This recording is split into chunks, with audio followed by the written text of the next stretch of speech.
सात संगत जी, प्यार से कहना जी, धन निरंकार जी। सात संगत जी, कबीर जी की वाणी हम बहुत बार दोहराए हैं। निंदक नियरे राखिए, आंगन कुटी छवाए, बिन पानी साबुन के निर्मल करे सहाय। सात संगत जी,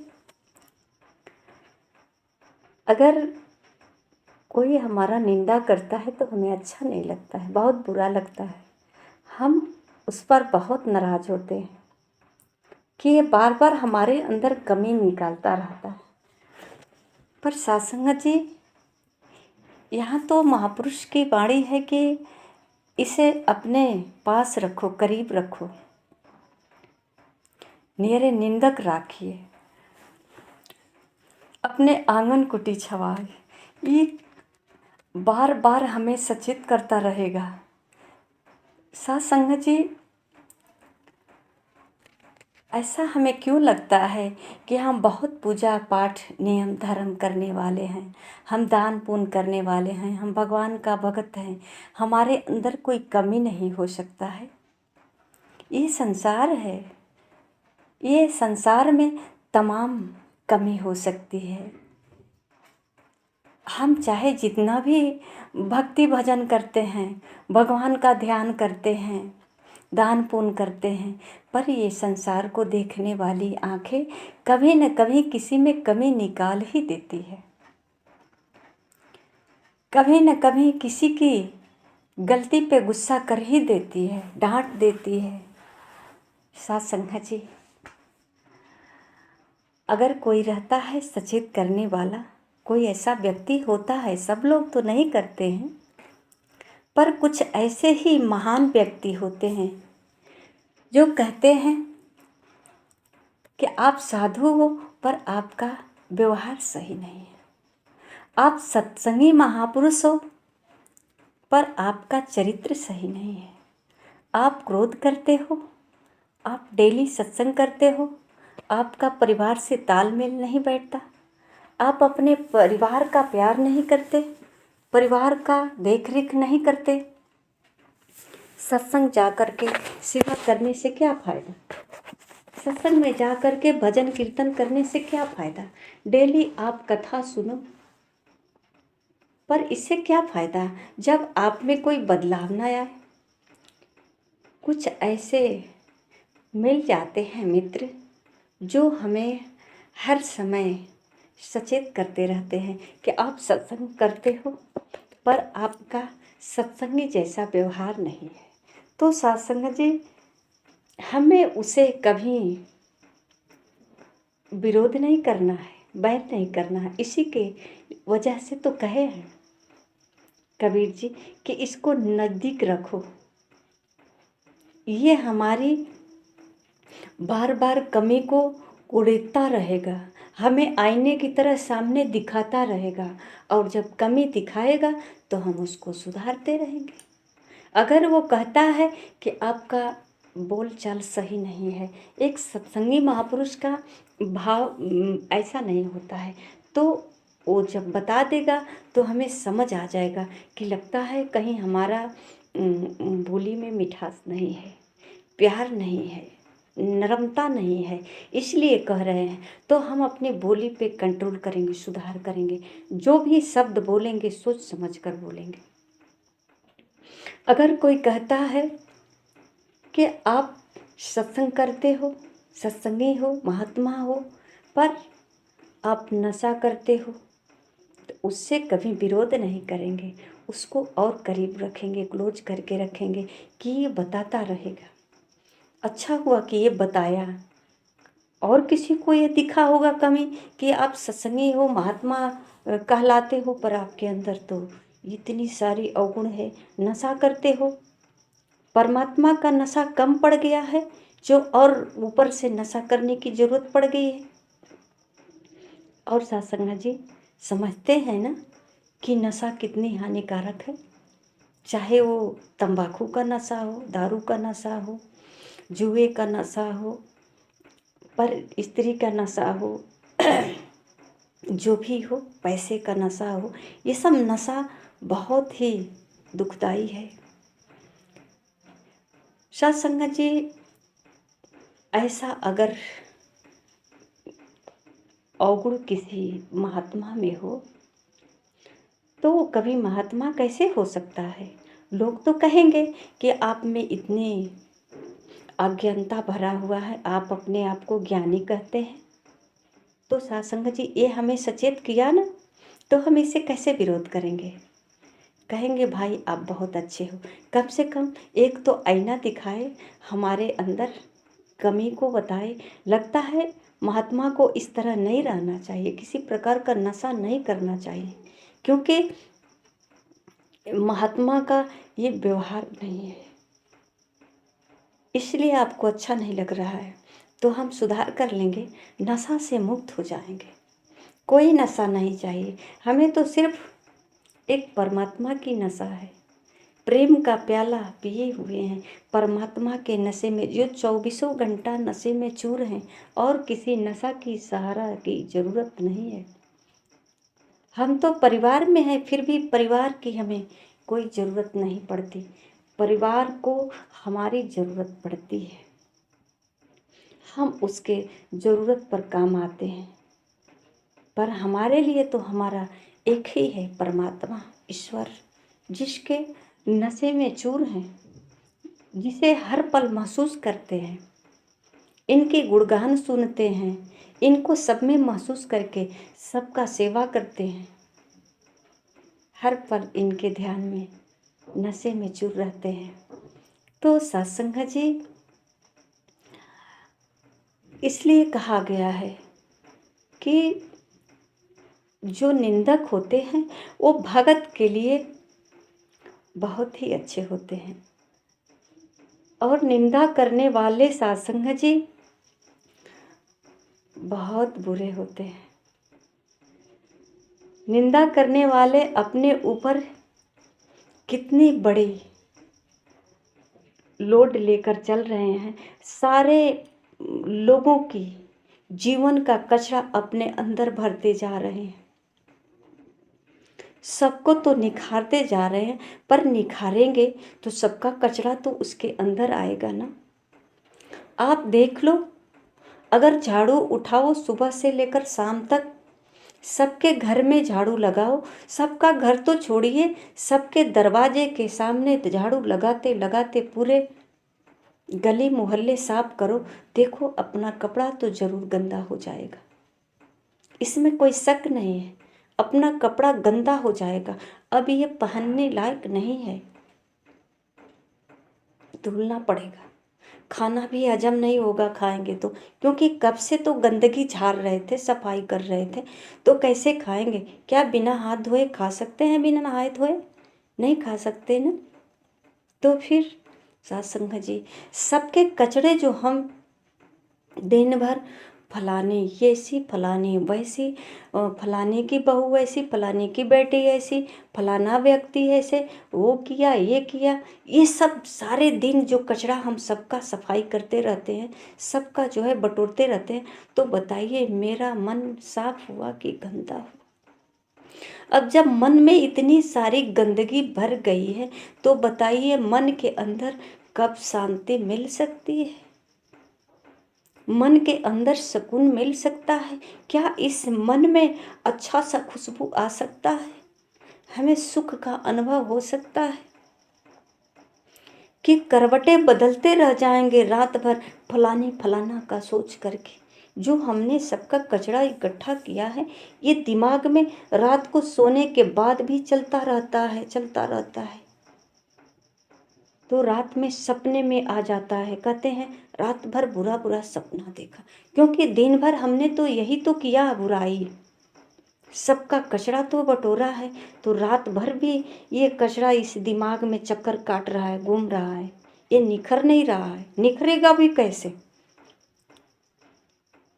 सत्संग जी, ये बहुत बड़ा गुनाह है। भक्तों के लिए तो बहुत अच्छा है कि किसी ने उनको संकेत किया, सचेत किया कि आप अच्छे नहीं कर रहे हो, तो वो तो अपना सुधार कर लेगा, पर उसका जो अपने ऊपर जो कचरा उठाया है वो कितना दुखदाई होगा। सत्संग जी, कभी किसी का निंदा चुगली नहीं करना चाहिए। निंदा चुगली हमारे मन को खराब कर देता है, हमारा सेहत बिगाड़ देता है और दिमाग, जिस दिल दिमाग में परमात्मा को बैठाना चाहिए उस दिल दिमाग में हम संसार का कचरा भर दिए हैं। तो कचरा तो समझ लेते हैं कि कहीं भी इकट्ठा होता है तो वहाँ से बदबू आता है। प्रदूषण नुकसानदायक है, हानिकारक है। अब ये जो हम अपने अंदर भरे हैं तो साध संगत जी, ये कितना प्रदूषण भर गया अंदर, कितना नुकसान कर सकता, हो सकता है बीपी बढ़ा सकता है, सोचते समझते दिमाग डिस्टर्ब हो सकता है, हम कभी उल्टे सीधे कार्य कर सकते हैं, खा भी नहीं सकते हैं। इस मन में लालच आ सकती है, बैर आ सकता है, विरोध आ सकता है, किसी से लड़ाई हो सकता है, तमाम प्रकार की कचरा भरा है ना, कैसे निकलेगा। साध संगत जी, अगर कहते हैं कि हम कोई पूजा पाठ नहीं करें ना, सिर्फ सबका सम्मान करना सीख जाए, सभी के आदर करना सीख जाए, सबके आगे झुकना सीख जाए, प्यार करना सीख जाए, तो महापुरुष कहते हैं कि प्रेम जो है भगवान का अवतार होता है और जिस घट में प्रेम प्रकट होता है उस पर भगवान की कृपा होती है। कहते हैं कि प्रेम न बारी खेत, प्रेम न बागी उपजे, न प्रेम न हाट बिचाए। ये कहीं इसका खेती बाड़ी नहीं होता है।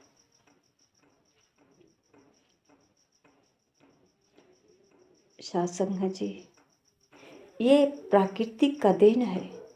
सबके अंदर क्रोध भी प्रकट होता है, प्रेम भी प्रकट होता है, लालच भी प्रकट होता है और संतोष भी प्रकट होता है। पर साध संगत जी कहते हैं कि जैसी संगत वैसी रंगत। ये सच है, संगत का भी प्रभाव पड़ता है। जैसे हमको संग मिलेगा उस तरह का प्रभाव भी पड़ेगा, असर भी होगा। अगर एक साथ 4 लड़के बैठ करके तंबाकू खा रहे हैं, सिगरेट पी रहे हैं, एक साथ में ही रहता है और वो कुछ भी नहीं पीता खाता है, वो 4 बच्चे इशारा करते हैं कि ले यार तू भी पी ले, तू भी खा ले, एक बार देख, एक बार चख, एक दिन न एक दिन पक्का वो ले ही लेता है। अपने हाथों से चुटकी से उठाकर खैनी मुख में डाल ही लेता है। इसका टेस्ट कैसा होता है, ऐसा चेक करने के लिए। अगर साध संगत जी संतों का प्रभाव देखना चाहते हैं तो ये तो इतिहास साक्षी है, आप देख ही रहे हैं कि रत्नाकर डाकू जैसे आज त्रिकालदर्शी हुए, अंगुली मार डाकू संतों के प्रभाव से आज जो है साध संगत जी इस संसार में कितने पूजनीय हो गए हैं, सराहनीय हो गए हैं, जिनकी गाथा को आज लोग गा करके अपनी भक्ति को सफल कर रहे हैं, कह रहे हैं यही हमारी भक्ति है, अपने जीवन में सफलता पाते हैं इनकी गाथा को गा करके। जो लिखे हैं ना इनकी शब्दों को, ये जिस तरह से परमात्मा को अनुभव किया और लिख दिया, और आज उसी को दोहरा करके हम अपने आप को भगत साबित करना चाहते हैं। अगर ऐसा थोड़ा सा विचार आता कि ये जो है संतों से इनको ऐसा प्रभाव पड़ा है तो हम भी बुरी संगतों को त्याग देते हैं और संतों का संग करेंगे। संतों का प्रभाव हमारे ऊपर आज नहीं तो कल जरूर पड़ेगा। हमारा भी स्वभाव बदल सकता है, हमारे भी जीवन में हरियाली आ सकती है, सारी बुराइयों से मुक्ति मिल सकती है। पर साध संगत जी संतों का संगत मिले तब ना। संतों का संग मिलता भी है, हमें मन नहीं लगता, रुचि नहीं होती, क्योंकि वहाँ जो है आँच लगती है सत्य से, उसमें आकर्षण नहीं होता। आकर्षण तो इस संसार की चमक दमक में है। वहाँ तो नींदें आ जाती है, आलस आ जाती है, चित्त नहीं लगता, कहते हैं कि मेरा मन नहीं लगता। नाचने गाने में, अच्छे चमकीले दमकीले देखने में, ये नज़र जो है केवल वही देखना चाहती है जो इसे अच्छा लगता है। पर सत्संग जी अच्छा वही होता है, सच वही होता है जो कड़वा लगता है, क्योंकि सच तो सच है, इसमें तो मिश्रण नहीं है, मिलावट नहीं है। तो इसमें मिलावट नहीं है तो ये अच्छा भी नहीं लग सकता। सीधे साधे जो व्यक्ति होते हैं उनका दोस्त कम होते हैं। जो सच्चे दिल के होते हैं, जो सज्जन होते हैं, सज्जन प्रवृत्ति के, सच बोलने वाले, बहुत कम बोलने वाले, उनका दोस्त कम होते हैं। और थोड़ा सा जो कॉमेडी टाइप का होता है उसका दोस्त बहुत ज़्यादा होते हैं। झूठ बोलने वाला हो, छल करने वाला हो, झूठ साच का इधर उधर का घुमा फिरा कर बात करने वाला हो, उसके पीछे देखिए हजारों दोस्त हैं। साथ संगत जी, हमें कितने दोस्त हैं इससे कोई फर्क नहीं पड़ता। एक ही दोस्त हो, सच्चा हो, जो मुझे सच्चाई की राह पे चलाए, जो मुझे हर समय डांट करके मुझे अच्छे से जीवन जीने का तरीका बताए, वो होती है माँ। माता पिता के सिवा इस दुनिया में ऐसा कोई व्यक्ति नहीं है जो हमें सही राह दिखा सकता है। हाँ, गुरु है, पर गुरु जीवन में मिलेगा तब ना, संत जीवन में आएंगे तब ना, संत को हम पहचानेंगे तब ना। अगर संत मिल जाते हैं, गुरु मिल जाते हैं, तो माता पिता से